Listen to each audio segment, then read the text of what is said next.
자, 지난 시간에 이어서 282쪽부터 나오는 또 다른 시를 읽어보면서 그 시에 대한 느낌을 표현하는 공부를 하겠습니다. 282쪽과 283쪽까지 시가 한 편이 나오는데요. 시의 제목은 지하주차장이네요. 경험을 떠올리며 지하주차장을 읽어봅시다. 여러분들 지하주차장과 관련된 느낌이나 경험 한번 떠올려 보세요. 선생님이 어렸을 때에는 지하주차장 하면 되게 어두컴컴하고 무서운 공간이었는데 요즘에는 깔끔하고 밝게 지어진 지하주차장이 많이 있는 것 같아요.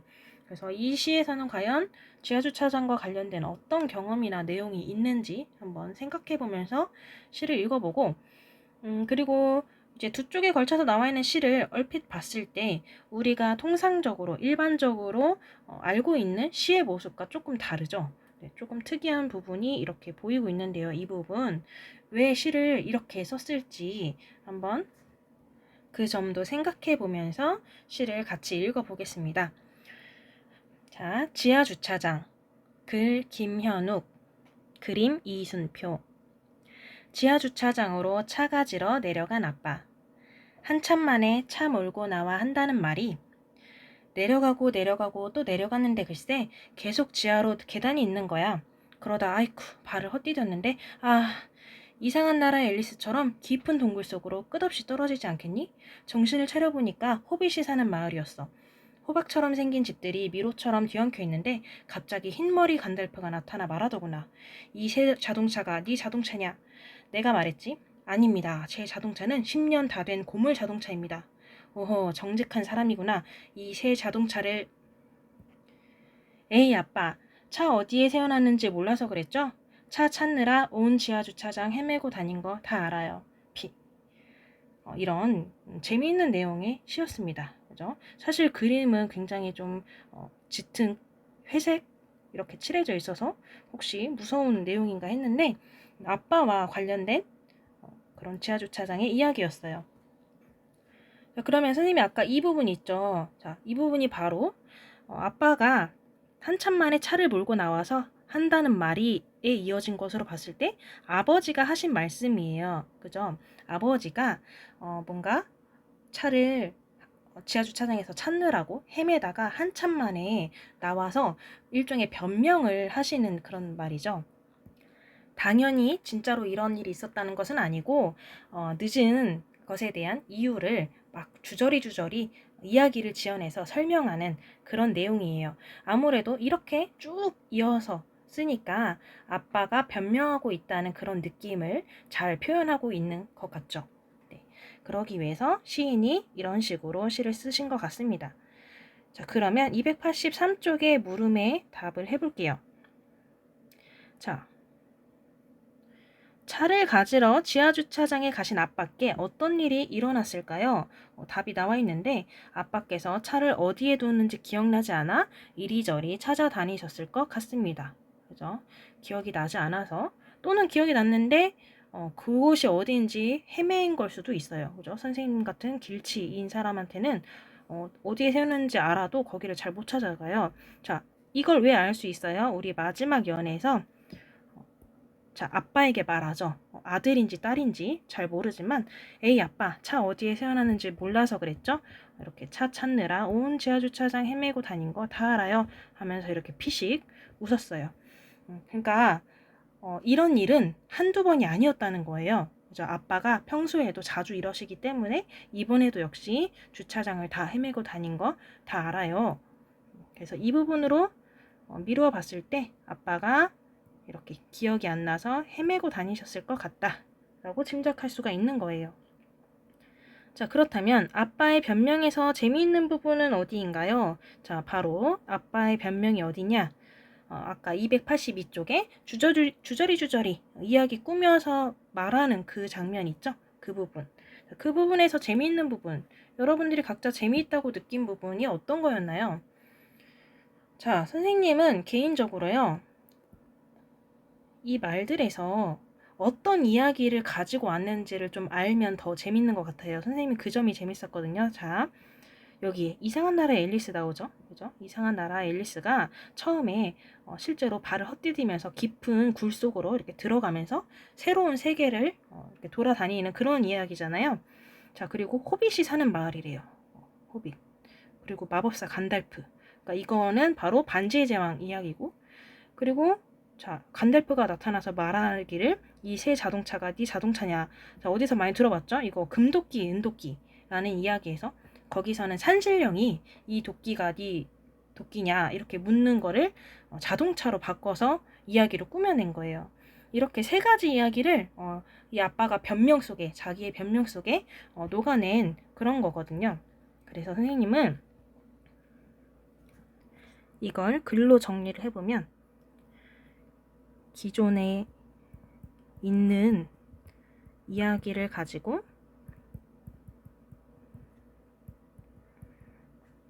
이용해서 변명한 점이 재밌었다.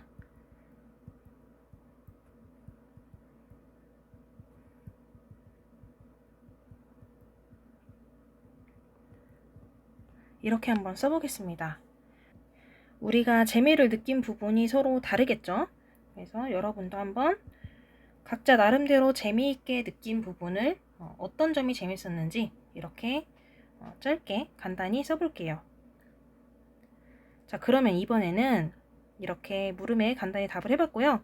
자, 이 시를 읽고 느낌을 떠올리는 방법, 느낌을 표현하는 방법들을 여러 가지 생각을 해봅시다. 자, 이렇게 친구들이 여러 방법을 말하고 있어요. 자, 이건 마치 우리 7단원에서 독서를 하고 난 후에 느낀 점, 생각한 점을 감상문, 독서 감상문으로 썼었죠. 자, 우리가 이전 시간까지 시를 읽고 느낀 점을 그냥 말 그대로 쓸 수 있었다면 여기에서는 이번 시간에는 쓰는 것뿐만 아니라 다른 다양한 방법으로 표현해 보자는 거거든요. 7단원에서도 독서 감상문뿐만 아니라 다양한 형태로 우리가 표현할 수 있다고 했고 7단원 마지막 시간에 실제로 그 중에 한 가지를 여러분들이 각자 해봤었어요. 자, 그런 거랑 비슷한 거예요. 그러면 시를 읽고 느낌을 표현하는 방법에는 어떤 것들이 있는지 한 가지씩 차례대로 읽어보죠. 자, 첫 번째 친구가 말합니다. 시의 장면을 떠올리며 시를 낭독해보면 느낌이 잘 살아날 것 같아. 자, 낭독이라는 것은 보통 시를 낭독한다고 표현을 해요. 무슨 뜻이냐면 시의 느낌을 잘 살려서 소리내서 읽는 걸 말해요. 네. 자, 그 다음 두 번째 친구는 아빠와 아이가 되어 역할놀이를 해보면 그 마음이 잘 느껴질 거야. 그죠? 아빠가 그러면은 연기를 좀 잘 해야겠네요. 그죠? 자, 시 속의 인물과 면담을 해보면 느낌을 잘 떠올릴 수 있어. 자, 면담을 조금 다른 말로 하면은 인터뷰 하는 것이죠. 물론 시 속의 인물에게 실제로 대답을 들을 순 없겠지만 우리가 질문을 만들어 놓고 그 질문에 대한 예상 대답을 상상해서 대답을 해보는 거예요. 자, 그리고 또 어떤 방법이 있을까요? 그러면 먼저 4번을 보기 전에 285쪽에 이 부분을 먼저 볼게요. 자, 어떤 방법들이 있는지 정리가 되어 있어요. 낭독하기 나왔고, 자, 역할극하기, 그죠? 역할놀이. 그리고 자, 두 번째 노랫말 만들기가 있네요. 노랫말 만들기 또는 노랫말 바꿔서 부르기. 노래 가사를 바꿔서 부르기. 괜찮겠죠? 그리고 또 새로운 방법으로 장면을 이야기로 들려주기. 이건 원래 시인데 마치 이야기인 것처럼 바꿔서 장르를 바꿔서 이야기로 들려준다는 거고, 자, 아까 나온 거 면담 있었죠. 면담하기, 즉 인터뷰하기. 그러면 여기에 새로운 뭐 요거 나왔으니까 앞에서도 말풍선을 채울 수 있겠죠. 자, 그래서 지금 이 그림에서 어떤 방법을 사용하고 있는 거예요? 바로 역할극하기를 하고 있는 거죠. 네. 그래서 이 친구가 이렇게 서로 같이 두 친구가 연기를 잘하고 있는 것 같아요. 되게 열심히 하고 있는 그런 모습이네요. 자, 그 중에 우리는 다시 4번으로 돌아가서요. 예를 들어서 면담을 한다면 어떻게 해야 할지 이렇게 한번 과정을 살펴보도록 할게요. 이 면담하기 방법은 시의 느낌을 표현하는 뿐만 아니라 여러분들이 앞으로 많이 활용할 수 있는 거거든요. 그래서 이번 기회에 면담한다면 어떤 방법으로 하는 것인지 잘 알아두고 가면 좋을 것 같아요. 자, 면담을 한다고 했을 때 누구와 면담을 할지를 정합니다. 자, 시 속 인물 가운데에서 면담하고 싶은 사람을 골라요. 예를 들어서 이 시 지하 주차장에서는 어떤 인물이 있었어요? 자, 누구 중에서 고를 수 있었냐면 아빠나 아이. 일단 이렇게 두 인물이 드러나 있잖아요. 그죠? 자, 근데 여러분들이 좀 더 상상력을 발휘해서 이 두 인물을 저 먼 발치에서 보고 있는 또 다른 사람이 있을 수도 있잖아요. 지하주차장을 관리하는 분이었다든지 또 다른 지나가고 있는 사람, 구경하고 있던 사람. 그죠? 이런 사람들을 만들어서 가상인물을 만들어서 고를 수도 있다는 거죠. 그래서 누구와 면담할지를 정합니다. 그 다음에는 물음을 만듭니다. 즉 질문을 만들어요. 이 시의 내용과 관련을 돼 있는 것들 중에서 더 궁금한 것이라든지 그 당시에 그 인물의 생각이라든지 왜 그런 행동을 했는지 뭐 그런 것들이라든지 그 인물의 마음을 알아볼 수 있는 질문들로 만들면 좋겠죠. 그래서 실제로 면담을 합니다. 자, 아까도 잠깐 말했듯이 여러분이 질문을 만들고 답변도 예상해서 해본다는 거예요.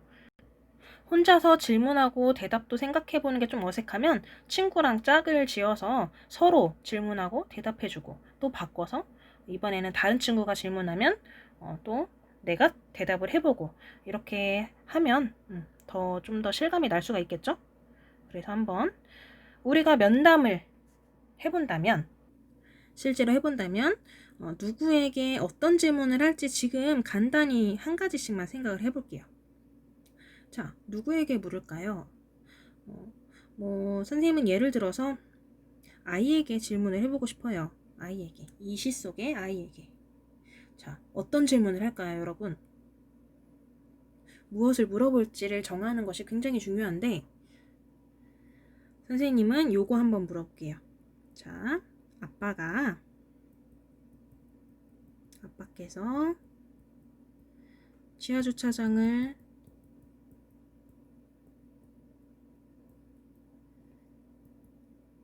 헤매고 온 것인지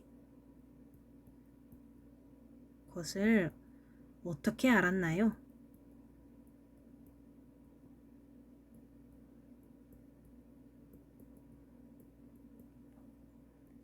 자, 시 속에서 아빠가 헤매고 왔다는 거 다 알아요. 이렇게 말을 했으니까 그거 어떻게 알았어요? 라고 묻는 거예요. 자, 그러면 이거에 대해서 아이는 뭐라고 대답을 할까요?